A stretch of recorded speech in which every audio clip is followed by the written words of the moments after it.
Assalamualaikum warahmatullahi wabarakatuh.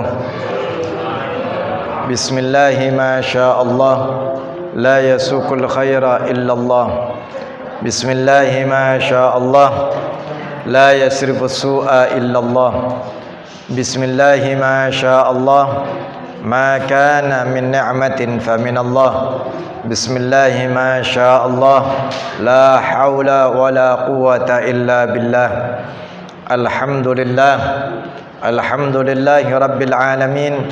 Wassalatu wassalamu ala asrafil anbiya'i wal mursalin, sayyidina wa habibina wa syafi'ina wa maulana Muhammad wa ala alihi wa sahbihi wa barik wa sallim ajma'in. Yang kami hormati Ketua Pengurus Masjid Al-Husna beserta pengurus-pengurus yang lainnya. Yang kami hormati para sesepuh, para guru-guru, bapak-bapak, ibu-ibu, jamaah salat maghrib yang dirahmati oleh Allah Subhanahu wa taala. Mudah-mudahan kita semua selalu diberi kemuliaan oleh Allah Subhanahu wa taala, kemuliaan di dunia maupun kemuliaan di akhirat. Amin amin ya rabbal alamin. Selalu kita haturkan rasa syukur kita kehadirat Allah Subhanahu wa taala atas segala limpahan rahmat karunia-Nya kepada kita. Begitu juga salawat dan salam selalu pula kita haturkan kepada junjungan kita Nabi besar Muhammad sallallahu alaihi wasallam, kepada keluarga dan sahabatnya, kepada para tabi'in, kepada para ulama al-amilin. Bapak-bapak, ibu-ibu, jamaah salat maghrib yang dirahmati oleh Allah Subhanahu wa taala. Qala al-musannif rahimallahu taala wa nafa'na bihi wa bi ulumihi fid dharain amin. Wa man ajaza 'anil qiyam fil fariidah li masyaqqatin talhaquhu fi qiyamihi shalla jalisan ala ayyi hayatin sya'a walakin iftirashuhu fi mawdi'i qiyamihi afdalu min tarabbu'ihi fil adhar. Barang siapa yang tidak mampu untuk berdiri di dalam salat fardu limasyaggatin, karena ada kerepotan, karena ada kesulitan, talhaguhu fi qiyamihi, untuk melaksanakan berdiri, shalla jalisan, maka hendaknya dia duduk, salat dalam keadaan duduk. Terserah duduk dengan cara apapun, akan tetapi paling afdolnya duduk yang sebagai ganti daripada tempat berdiri. Paling afdal adalah duduk iftirash, duduk tahiyat awal. Min tarabbu'ihi, daripada dia duduk bersila fil adhar. Dua minggu lalu sudah dijelaskan tentang urutan-urutan ketika seseorang ada halangan untuk melakukan daripada gerakan-gerakan sholat, seperti yang dicontohkan, barang siapa yang tidak bisa berdiri maka hendaknya duduk, dan duduk yang paling baik adalah duduk iftirash.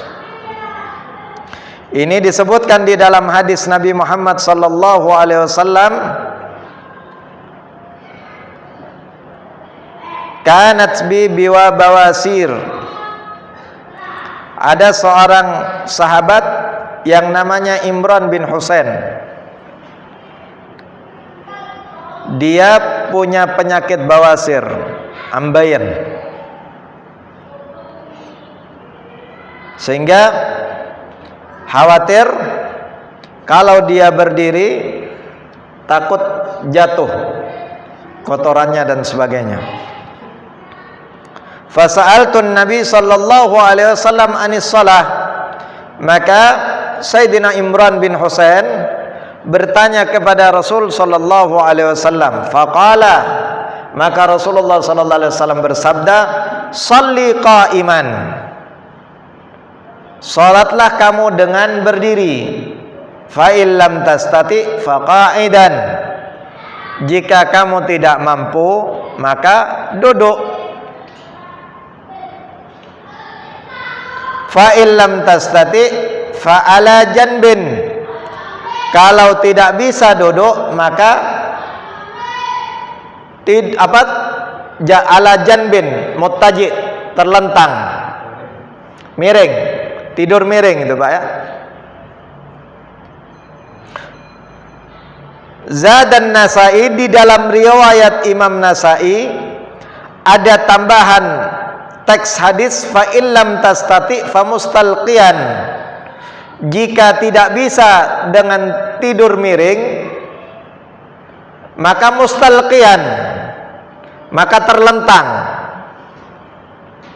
La yukallifullahu nafsan illa wus'aha. Allah Subhanahu wa taala tidak memaksa kepada orang yang tidak bisa kecuali apa yang ia usahakan, apa yang ia bisa. Ini urutan hadis. Kenapa setelah berdiri itu duduk? Maka jangan sampai diterjemahkan duduk di sini seperti duduk di atas kursi. Ya. Kecuali orang itu memang tidak bisa sujud. Kalau sujud ngeliyeng atau akan jatuh dan sebagainya. Kalau memang keadaannya seperti itu. Tapi kalau cuma nggak bisa berdiri, ya, maka duduk di lantai supaya nanti ketika dia melakukan sujud bisa sempurna sujudnya. Karena paling rendahnya seorang hamba ketika melakukan sujud itu ibadah afdol, paling afdol di dalam gerakan salat adalah sujud, menundukkan diri di hadapan Allah Subhanahu wa taala. Nah, kalau kita duduk di atas kursi, atau kalau mengikuti keterangan ulama, yang dimaksud duduk di sini adalah duduk terserah, boleh bersila, boleh iftiras, boleh tawarruk, boleh ik'a. Ada 4 duduk, dan semua 4 jenis duduk ini nggak ada jenis duduk di atas kursi. Duduk tarabuk, duduk bersila. Duduk iftiras, duduk tahiyat awal. Duduk tawarruk, duduk tahiyat akhir. Duduk ik'a, duduk kayak nyantai, kayak gaya anjing duduknya, ya. Ik'a itu duduk bukan menghina orang yang duduk seperti itu duduk orang malas, ya. Kakinya gini. Ya. Gini. Salat begini boleh. Mau salat sunat seperti ini walaupun tidak ada udzur boleh. Ya, kalau salat sunnah. Nah, itu urutannya sudah dibacakan hadisnya. Jadi artinya apa? Duduk di atas kursi itu nggak dianjurkan, kecuali memang keadaannya dia darurat tidak mampu. Artinya nggak mampu duduk di lantai. Nanti khawatir duduk di lantai dia nggak bisa pulang, nggak bisa bangun. Ya minta bangunkan sama orang Pak. Kalau cuma tidak bisa bangun ya, tapi ngikutin yang afdal tetap lebih baik. Ya.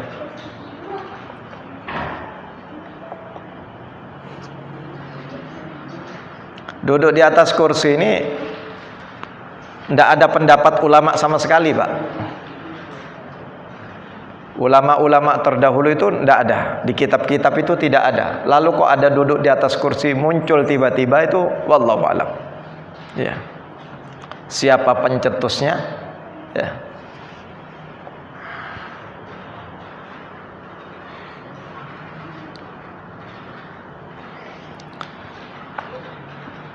Wa man ajaza anil julus shalla muttaji'an.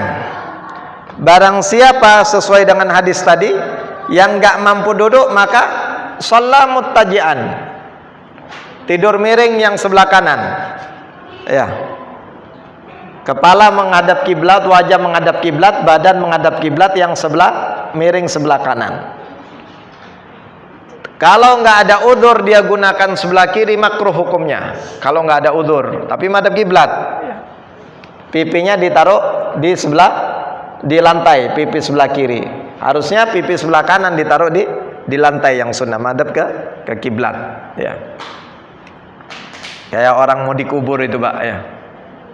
Ya, orang dikubur seperti itu posisinya. Ya. Sana, di kepala. Apa kalau berarti di sini kepala. Ya. Ya, betul ya. Ya. Di sini kepala. Kalau posisinya di rumah sakit kan enggak mungkin.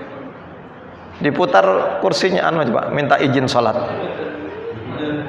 Bisa, itu kan pakai roda. Nah, yang pakainya kursi yang enggak pakai kamar itu tempat tidur maksudnya kan tertutup kan enggak boleh.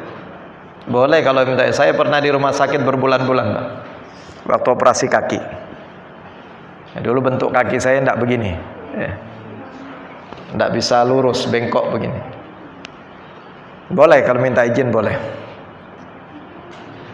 Artinya apalagi di ruangan kelas yang isinya, apalagi sekarang ditutup korden, dia bisa sendiri. Ya. Kalau minta izin boleh. Artinya melakukan sebaik mungkin. Ya. Kalau memang tidak boleh, berarti mustalqiyan namanya. Ya. Artinya yang bisa dilakukan selanjutnya, tidak boleh ittija, tidak boleh tidur miring, karena posisi tidak memungkinkan, berarti mustalqiyan. Mustalqiyan itu tidur terlentang, ditaruh di atas, ditaruh di kepalanya sesuatu supaya bisa menghadap kiblat. Ya, luruskin kaki lurus, ya. Taruh bantal kepalanya, ya. Supaya nanti ruku dia bisa dengan kepalanya, ya. Sujud lebih rendah, ruku agak tegak, sujudnya lebih rendah kepalanya. Nah, itu muttaji' namanya. Fa in ajaza anil ittija shalla mustalqiyan ala dhahrihi. Maka punggungnya ditaruh di lantai. Wa rijlahu lil kiblat, dan dua kakinya mengarah ke kiblat. Ya. Ini kaki mengarah ke kiblat. Itu mustalqiyan ala dhahri. Ya, ini artinya urutan-urutan yang wajib dilakukan. Ya. Jangan sampai sholat artinya orang yang tidak belajar mesti tidak tahu urutan ini. Ya, sholat, wah kayak apa, harus madhab kiblatnya gimana, kalau tidur terlentang itu caranya gimana, itu kan ada cara, ada aturan yang sudah diatur oleh syariat, itu yang harus kita ikutin. Ya. Jangan sholat tidur semaunya kita. Ya. Fa in ajaza an dalika kullihi aw ma'a bi tarfihi. Kalau dia tidak bisa menggerakkan kepalanya dengan tidur terlentang tadi, ya, maka aw ma'a bi tarfihi, dia memberikan isyarat dengan mengedipkan mata. Ya. Wa nawa bi qalbihi, dan dia berniat dengan hatinya. Artinya hatinya, mata melakukan kedipan ruku, hati menjalankan ruku, membayangkan dia ruku. Ya, itu nawa bi qalbihi. Hatinya menjalankan gerakannya sholat. Ya. Wa yajibu alaihi istiqbaluha biwajhihi biwad'i syai'in tahta ra'sihi wa yumi'u bi ra'sihi fi ruku'ihi wa sujudihi. Maka wajib di atas kepalanya, di kepala ini diletakkan sesuatu supaya dia bisa melihat kiblat, ya. Supaya ia bisa menggerakkan kepalanya. Kalau disandarkan sesuatu kan bisa gerak, ya. Tapi kalau nggak ditaruh sesuatu, bingung, ya. Jadi harus wajib ditaruh sesuatu di kepalanya, ya, supaya lebih agak tegak sedikit, ya. Bantal apa saja untuk melakukan isyarat ruku dan sujud. Fa in ajaza anil ima'i bi ra'sihi, jika dia tidak mampu menggerakkan kepalanya dengan melakukan isyarat ruku' dan sujud, au ma'abi ajfanihi, maka dia menggerakkan kelopak matanya. Fa in ajaza anil ima'i biha ajra arkana shalah ala qalbihi, jika tidak mampu juga menggerakkan kelopak matanya tidak bisa kedip, ya ada Pak ya, orang stroke tahu-tahu tidak bisa gerak semua, matanya pun hanya melek saja. Saya menyaksikan sendiri ini di keluarga seseorang, saya sambangi, tahu-tahu tidak bisa gerak, padahal malamnya enak makan segala macam, canda gurau ya, tahu-tahu bangun jam 4 tidak bisa gerak semuanya, hanya bisa meneteskan air mata. Tapi dia tahu, maka orang yang di sekitarnya ini yang ngerti ini waktu sholat, kasih tahu, kamu saya wudukan, kamu sholat ya dengan menjalankan hatimu. Nah, ini kewajiban kita ya. Karena nah bagaimana keadaan posisinya? Kalau mau di posisi awal keadaan posisi tidur, biasanya digerakkan ternyata sakit, mau ditidurkan miring nggak bisa, maka posisi mustalqiyan tadi diarahkan kiblatnya. Ya, kiblatnya tadi kaki seperti ini ya, selonjor ke arah kiblat, ditaruh sesuatu di sininya. Tapi kalau misalnya dia nggak bisa gerak sama sekali, nggak usah ditaruh apa-apa, nggak apa-apa. Ya. Nah, baru kasih tahu, jalankan sholat ini dengan hatimu. Kamu sudah saya wudukan, ya. Diwudukan. Saat umpama ini keadaan seperti itu tidak menghadap kiblat, yang menghadap kiblat hanya kepalanya saja, mungkin kakinya di utara atau di selatan, tapi wajahnya tetap menghadap kiblat. Berarti miring, Pak? Ya. Badannya miring, enggak? Ya. Oh bisa, itu kan namanya muttaji'an alal aiman, ala janbil aiman. Tapi kakinya tetap di utara atau selatan. Kakinya lurus. Ya, lurus di selatan. Nggak apa-apa, yang penting badan dulu bisa. Ya. Kalau badan nggak bisa, mustalqiyan sudah, ya nggak usah dimiringkan. Yang penting, karena wajah dan badan menghadap kiblat kalau tidur miring itu. Ya. Jangan terlalu seperti yang punya apa hanya kepalanya aja yang menengok ke kiblat. Oh, enggak usah mustalqiyan berarti Pak. Kalau badan terlentang harus, karena dalam sholat itu yang utama dada. Nah, kita dalam sholat ini boleh noleh bini boleh, ya. Tapi kalau sampai ikut miring badannya, batal sholatnya. Ya. Jadi dada harus tetap menghadap ke. Ya, ikut aturan. Tapi kalau kalau dada tidak bisa, berarti harus mustalqiyan. Ya, karena itu dianggap dada sudah ke kiblat. Caranya mustalqiyan tidur terlentang itu dengan selonjorkan arah kiblatnya, kaki selonjor ke arah kiblat, ya.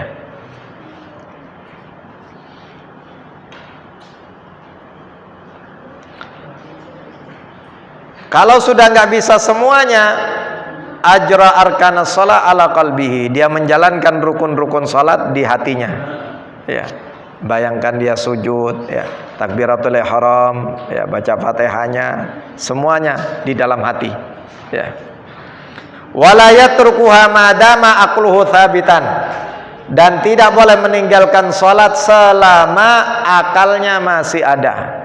Artinya selama berpikir normal, dia mengerti. Ya, yang penting kalau nggak bisa gerak semuanya kayak apa? Ya kita yang kewajiban ini kita keluarga. Ada orang sakit suruh salat, ya. Suruh salat. Keluarga kasih tahu keluarganya nanti kalau salat, dia bisa tidur miring enggak? Oh enggak bisa, ya sudah berarti terlentang saja. Tolong kakinya diarahkan ke kiblat, diselonjorkan ke kiblat.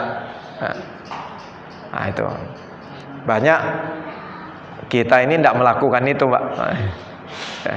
Keluarga kita banyak tidak melakukan itu. Terus terang saja, biar di keluarga saya tidak ngerti, tidak melakukan ini, ya, karena kadang-kadang kita dengarnya terlambat, ya. Kadang-kadang juga lupa, ya, memberitahu itu lupa. Akhirnya kadang saya telepon, nanti kalau waktunya sholat dikasih tahu, ya, diingatkan waktunya sholat, jangan dibiarkan, kasihan. dan tidak perlu mengulang, tidak perlu qada, ya. Memang dia dalam keadaan udzur, ya.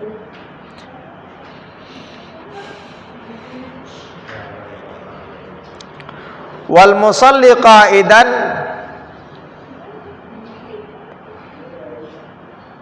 dan orang yang salat duduk, la qada'a alaihi, maka tidak wajib qada, tidak mengqada salatnya karena ada udzur. Wala yanqusu ajruhu li'annahu ma'dzur, dan pahalanya tidak berkurang, sama seperti salat berdiri dia kalau memang udzur, karena ma'dzur. Wa amma qauluhu sallallahu alaihi wasallam, adapun sabda Rasulullah sallallahu alaihi wasallam, man shalla qa'idan falahu nisfu ajril qa'im, barang siapa yang salat dengan keadaan duduk, ya, maka pahalanya separuh daripada orang yang berdiri. Wa man shalla na'iman falahu nisfu ajril qa'id, dan barang siapa yang salat dengan keadaan tidur, maka pahalanya separuh daripada orang yang duduk. Famahmulun ala nafli indal qudrati, maka hadis itu terkandung memberikan pengetahuan kepada kita itu adalah tentang salat sunnah, diarahkan salat itu untuk salat sunnah, hadis Nabi yang seperti itu.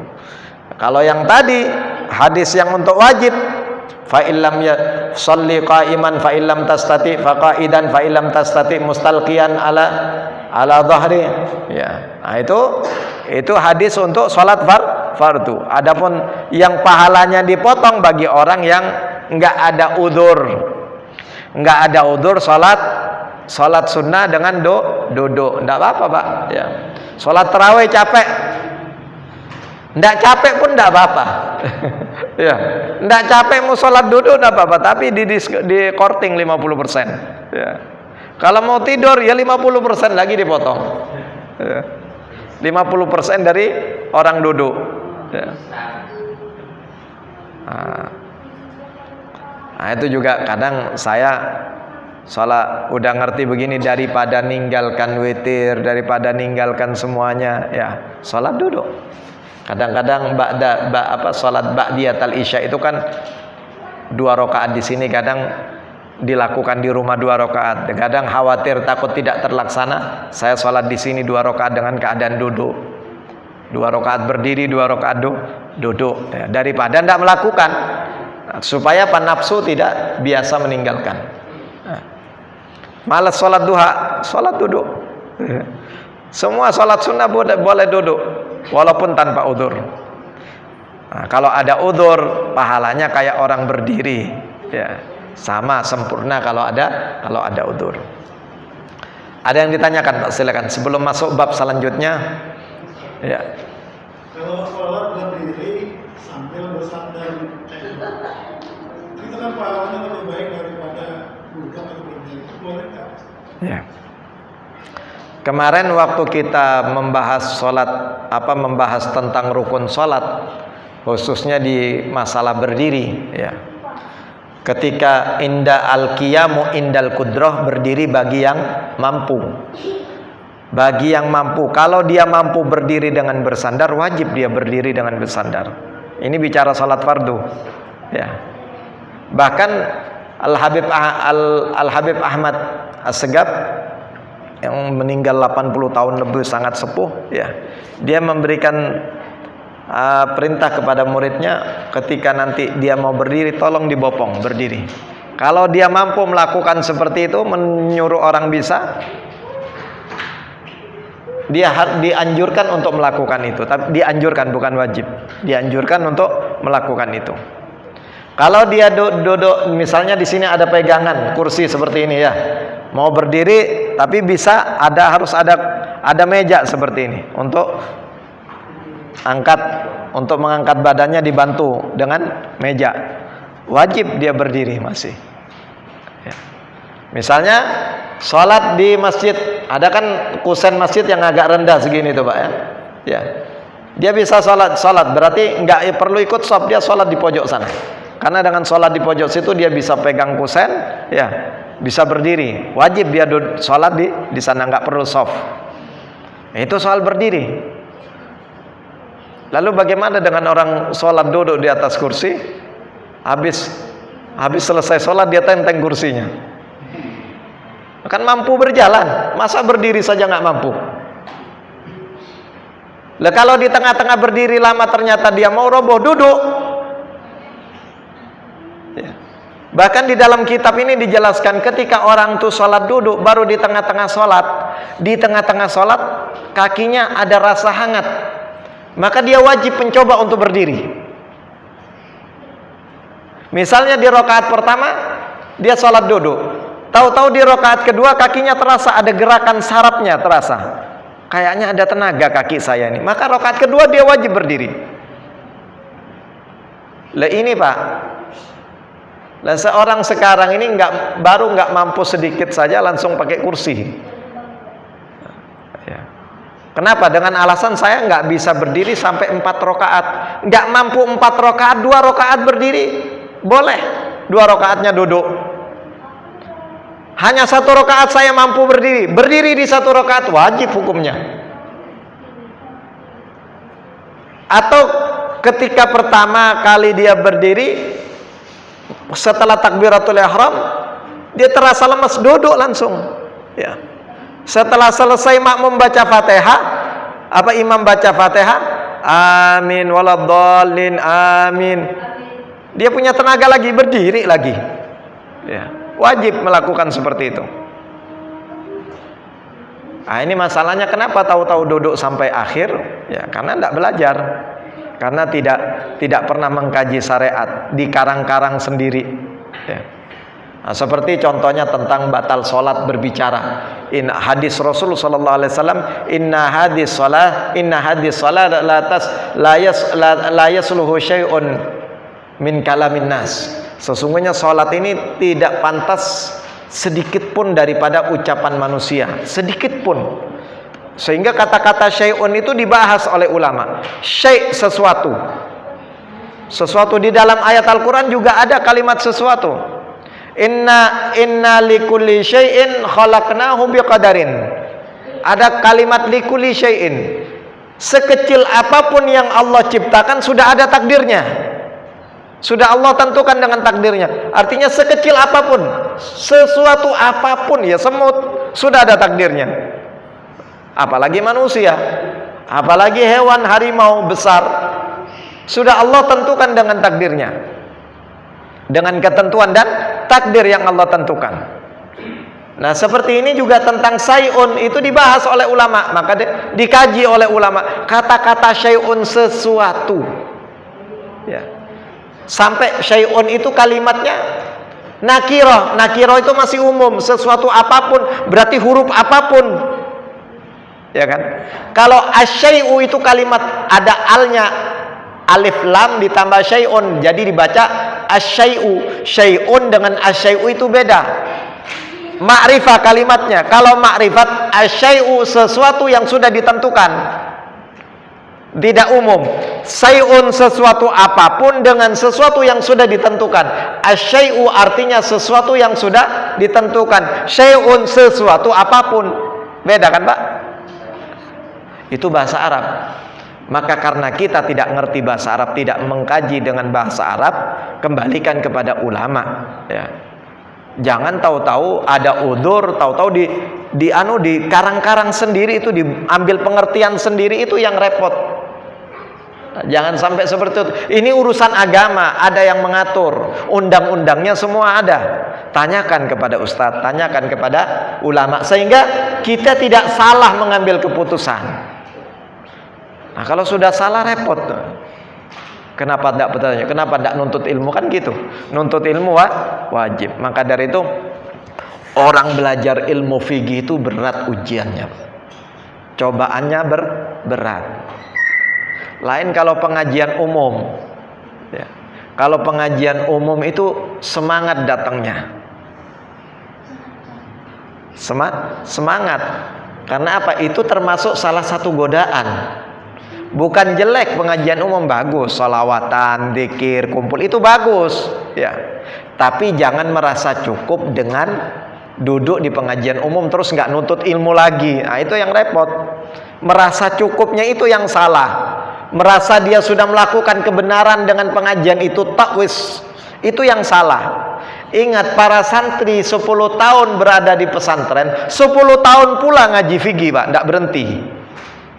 Ya, dengan berbagai macam kitab, dengan berbagai berganti-ganti. Yang dibahas kalau buka kitab pertama ya toharoh, atau minimal tentang sholat yang kaitannya nanti dengan syarat-syarat sahnya sholat, diantara akhirnya lari ke wudhu, lari ke air juga. Yang dimulai dengan bab sholat ada, seperti kitab Fathul Mu'in, itu dimulai dengan sholat kitab fikihnya. Tapi nanti pada akhirnya lari ke toharoh juga, seperti kitab apa, Sulam Taufik, itu dimulai tentang fikihnya, dimulai dengan sholat. Baru nanti syarat-syarat sahnya sholat, baru harus wudhu, harus suci dari hadas, harus ini. Baru akhirnya juga lari ke air juga, tentang toharoh juga. 20 tahun sekalipun dia diam di pondok pesantren, tetap belajar fikih.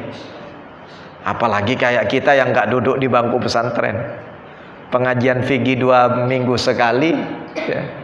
Berat, kadang-kadang di bersamaan sibuk, kadang-kadang bersamaan dengan capek, kadang-kadang bersamaan ada ajakan teman makan bersama Pak.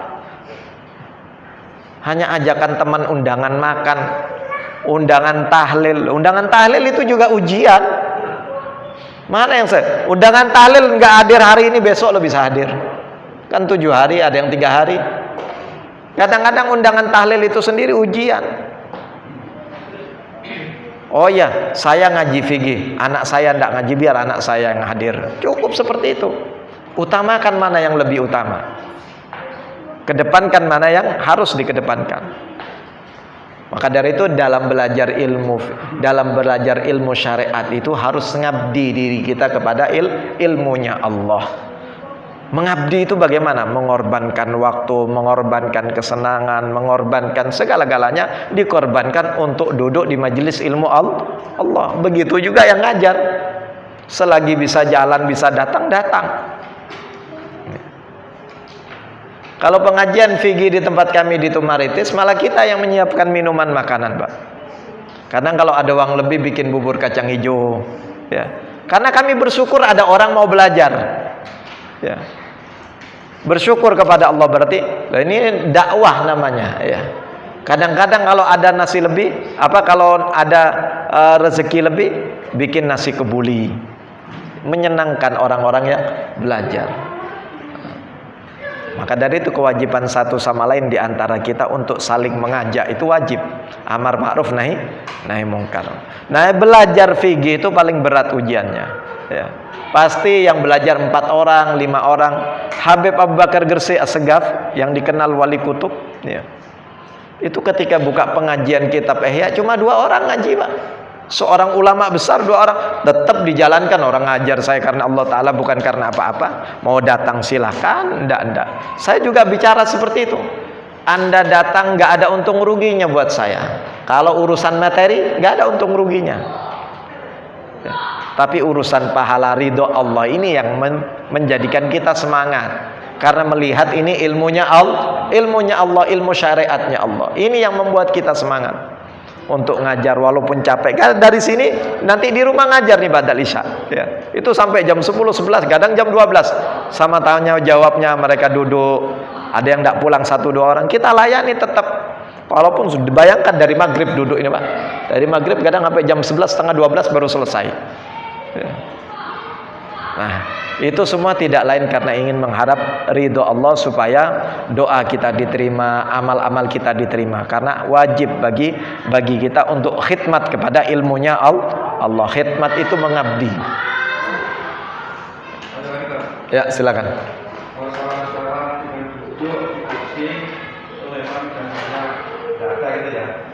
Tetapi kalau terpaksa nih, umpamanya contoh, biasanya kita sholat di pesawat atau bis yang dibolehkan. Terus orang sakit yang tidak bisa duduk kecuali di kursi roda, otomatis kan juga dibolehkan sholat. Itu namanya kan memang ada udzur, Pak. Ada udzur di atas kursi roda, ya sudah duduk di atas kursi roda. Misalnya nggak wajib dia menyuruh orang, itu nggak wajib, hanya dianjurkan saja. Kalau tidak merepotkan, dia duduk di bawah. Kalau tidak merepotkan ke keluarganya, ya minta pindah di bawah. Tapi kalau dia merasa ngerepotkan, itu nggak wajib, itu anjuran. Seperti membopong ketika berdiri, ya itu kan nggak wajib juga, itu anjuran saja. Yang penting dirinya tanpa bantuan orang lain mampunya seperti apa, ya seperti itu dia lakukan. Semampu dia, semampunya dia, ya. Lain ini kan mampu berjalan, menenteng kursi mampu, masa berdiri nggak mampu, masuk dia akal dah Pak? Ya kan nggak mungkin kan gitu. Ustaz, Ya. kalau memang dapur, kenapa di masjid-masjid besar itu selalu disiapin porsi ya? Itu yang salah pengurus masjidnya atau siapa ini? Mekah ini Pak dan Madinah terutama. Iya, dia pengurus masjid itu rata-rata nggak dengarkan ustadznya. Nggak dengarkan ustadznya, niru masjid-masjid lain menyediakan akhirnya fasilitas masjid. Nah. Yang rata-rata saya perhatikan begitu, setelah dulu berdiri nanti porsinya diganti pindah ke sana. Iya. Kalau masjid menyediakan nggak masalah, tapi niatkan untuk tujuan orang yang hanya bisa di atas kursi. Yang orang yang melaksanakan ini yang paling penting harus diberi pengetahuan. Kalau pengurusnya tidak masalah mau nyiapkan, mungkin ada orang tidak mampu untuk duduk bersila, mungkin bisulan pantatnya, bisa saja kan begitu Pak. Kita kan tidak tahu, masa mau kita koreksi. Nah, kan terserah kembali kepada individunya kan gitu. Tapi kalau individunya punya ilmu kan dia tahu keadaannya kayak apa. Oh ya saya ini sekarang nggak mampu berdiri, berarti duduk yang paling afdal iftiras. Duduk tahiyat awal. Oh, dia harus lakukan itu afdol. Tapi duduk dengan gaya apapun boleh. Kan gitu. Kalau dia berilmu individunya. Kalau ngerti berilmu itu kan nggak harus alim, ngerti caranya wis cukup. Kan gitu Pak ya. Nah, itu. Jadi kembali kepada, nggak bisa juga kita nyalakan pengurus yang menyiapkan. Ya mungkin takut uang kas masjid banyak, beli kursi aja nggak bisa, takut digituin orang. Ya kan, kan repot. Pengumuman tiap Jumat.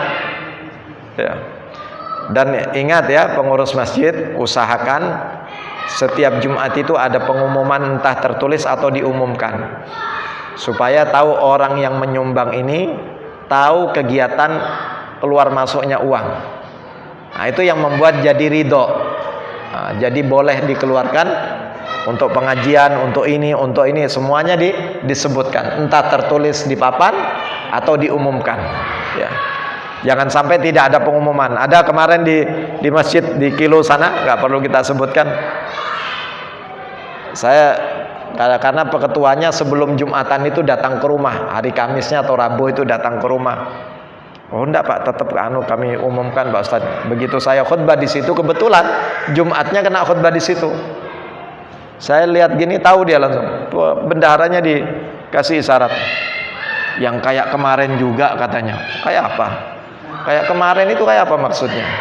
Ya kayak kemarin kan antara pengurus dan bendahara, ketua dan bendahara. Terus jamaah lain yang nyumbang ini, apa tahu yang kayak kemarin? Kayak kemarin itu rinciannya kayak apa? Nah ini kalau open terbuka menjadikan jamaah itu lebih tertarik untuk nyumbang, lebih rela, lebih ikhlas. Oh digunakan dengan benar. Ya. Jangan sampai nggak ada pengumuman Pak ya, tertulis atau diumumkan, terserah. Ya.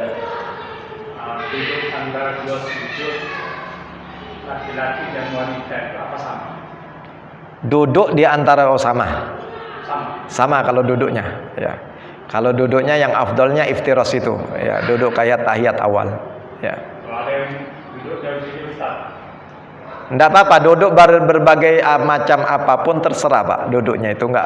Artinya kalau bicara batal enggak batal itu enggak ada bicara batal, hanya dari segi utama.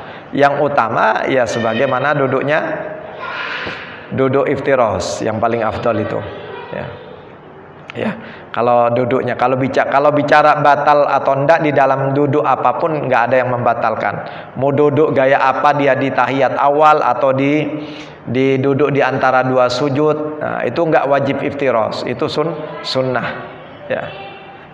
Kalau bicara batal atau enggak ada kaitannya.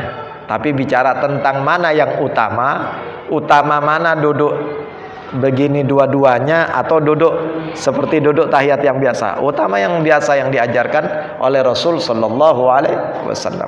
Ya. Bapak ya, ada lagi? Ya. Kalau duduk itu biasanya kan kaki kanan yang di kaki kiri, kaki kanan yang begini. Ini membalik gimana? Kaki kiri yang begini. Ya itu tadi, tetap jawabannya sama, duduk bagaimanapun tetap sah. Nah, tapi yang afdal ya tetap seperti biasa. Kalau dibolak-balik ya dia nggak dapatkan sunnahnya.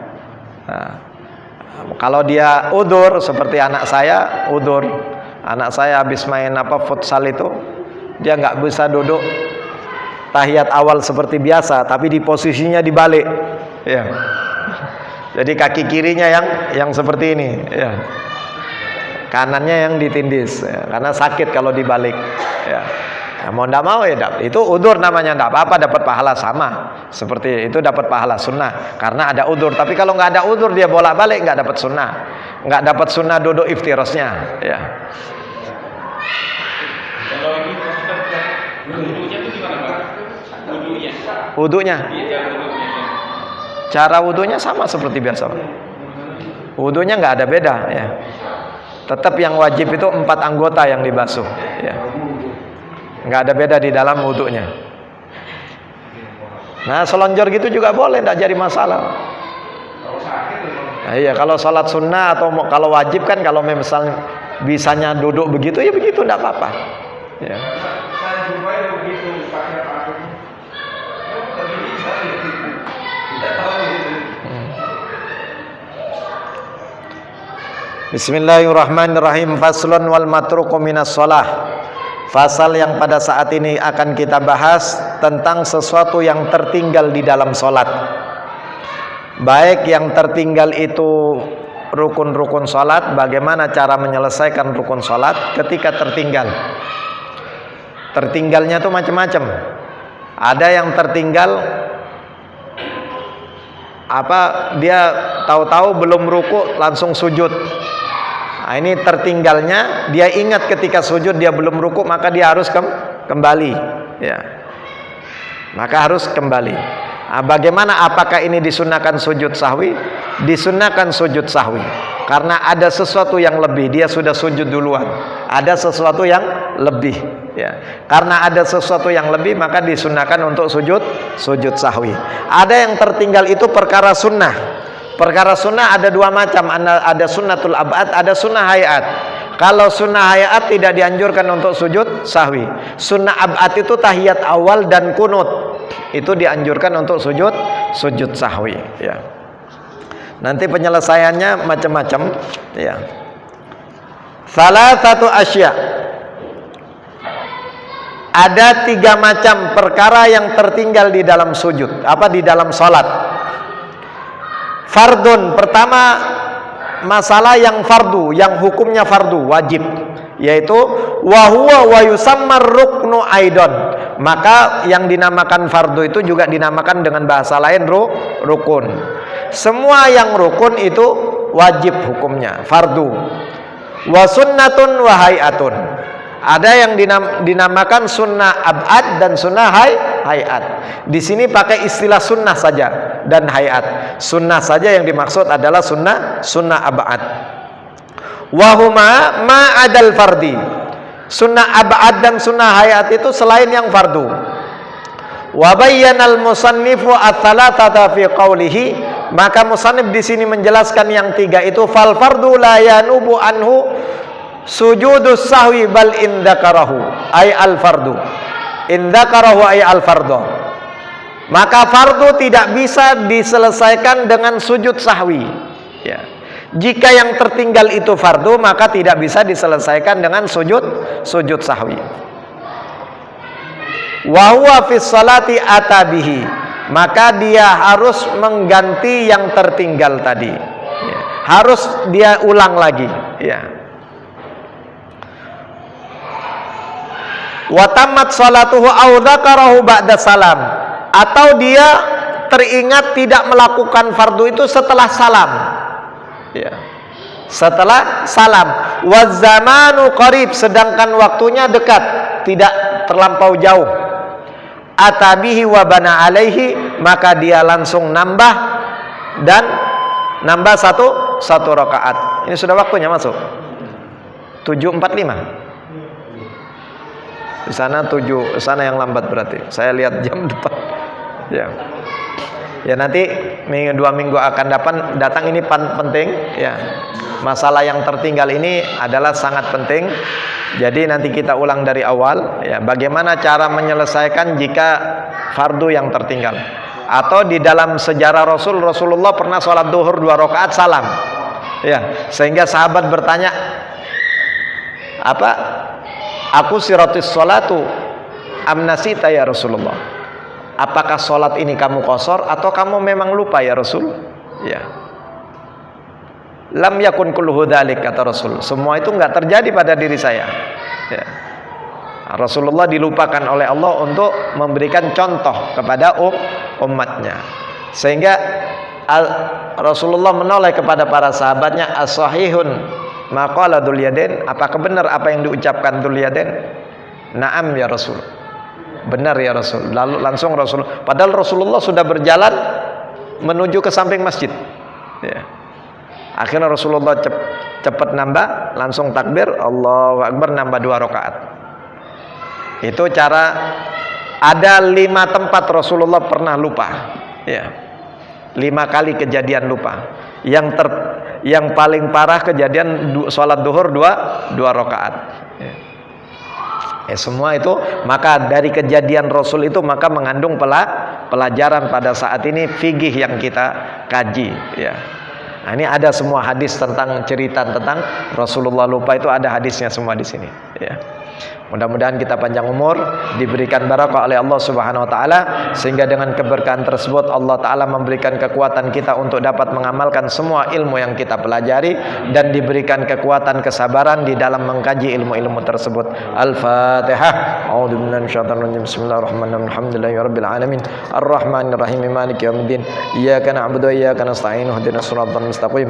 Shiratal ladzina an'amta 'alaihim ghairil maghdubi 'alaihim waladdallin. Amin. Bismillahirrahmanirrahim. Alhamdulillahirabbil alamin. Allahumma shalli ala sayyidina Muhammadin wa ala alihi wa sahbihi wa barik wa sallim ajmain. Allahumma inna nashhadu annal fadla biyadik fa'atina rizqana wa rizqal ma'had bisulatin baina khalqik hatta yashhadan nasu ajaiba fadlik wa khassis lana bi rahmatin minka tunjina bi min syarri asrar khalqik waj'alna muti'ina li syukrik hatta nafuza fawzan 'azima. Istajib du'ana ya Allah bi khairin wa afiyah. Rabbana atina fid dunya hasanah wa fil akhirati hasanah wa qina adzabannar. Wa sallallahu ala sayyidina Muhammadin nabiyil ummi wa ala alihi wa sahbihi wasallam. Walhamdulillahi rabbil alamin. Thumma assalamu alaikum warahmatullahi wabarakatuh.